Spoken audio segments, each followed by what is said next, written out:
நாம் தமிழர் கட்சி ஒருங்கிணைப்பாளர் சீமான் அவர்கள் செய்தியாளர்களை சந்தித்தார். அப்பொழுது பேசிய அவர், இந்தியாவில் பாஜக ஆளாத மாநிலங்களான ஜார்க்கண்டில் ஹேமந்த் சோரன், டில்லியில் அரவிந்த் கெஜ்ரிவால், தெலுங்கானாவில் முன்னாள் முதல்வர் சந்திரசேகர ராவ் உள்ளிட்டோர் வீடுகளில் அமலாக்கத்துறை மற்றும் மத்திய அரசின் பல்வேறு ஏஜென்சிகள் மாறி மாறி சோதனை நடத்தும் நிலையில் தமிழகத்தில் மட்டும் நடப்பதில்லை.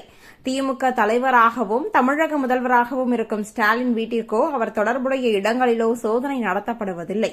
அப்படியென்றால் கரைபடியாத கரங்களுக்கு சொந்தக்காரரா ஸ்டாலின்? அப்படி ஒரு தூய்மையான ஆட்சி தமிழகத்தில் நடக்கிறதா என்ற ஒரு கேள்வியை எழுப்பியுள்ளார். திமுக, பாஜக என இரு கட்சி தலைமைகளுக்கு இடையே மறைமுகமான உடன்பாடு இருக்கிறது என்பது வெளிப்படையாக தெரிகிறது. இதைத்தான் தொடர்ந்து சொல்லி வருகிறேன் என்றும் அவர் தெரிவித்தார். செலுத்த வேண்டியவர்களுக்கு சரியான அளவில் கப்பம் கட்டி வருகின்றனர். அதனால் முதல்வர் ஸ்டாலின் வீட்டிற்கு சோதனைக்கு செல்ல மாட்டார்கள். துவக்கத்தில் மறைமுக உறவு இருந்தது. இப்பொழுது அது வெளிப்படையான உறவாகிவிட்டது. அதாவது நல்ல உறவு.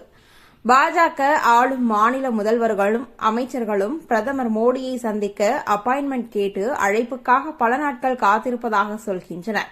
அவர்கள் யாருமே அவ்வளவு எளிதாக பிரதமர் மோடியை சந்திக்க முடியவில்லை. ஆனால் ஒரே நாளில் காலையில் முதல்வர் ஸ்டாலினை பிரதமர் சந்திக்கிறார். மாலையில் அவருடைய புதல்வரும் துணை முதல்வருமான உதயநிதியை சந்திக்கிறார். ஏதோ பொண்ணு கொடுத்து பொண்ணு எடுக்கும் சம்பந்திகள் போல இருதரப்பும் நடந்து கொள்கின்றனர். இப்ப சொல்லுங்க, இது நேரடி உறவுதானே என்ற ஒரு கேள்வியையும் எழுப்பியுள்ளார்.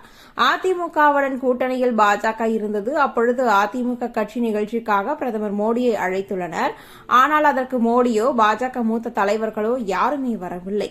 ஆனால் பாஜக கூட்டணியில் திமுக இல்லை. இந்த நிலையிலும் கருணாநிதி நூற்றாண்டு நினைவு நாணய வெளியீட்டு விழாவிற்கு பிரதமர் மோடிக்கு பதிலாக பாதுகாப்புத்துறை அமைச்சர் ராஜ்நாத் சிங் வந்து கலந்து கொள்கிறார். அவரே நாணயத்தை வெளியிடுகிறார்.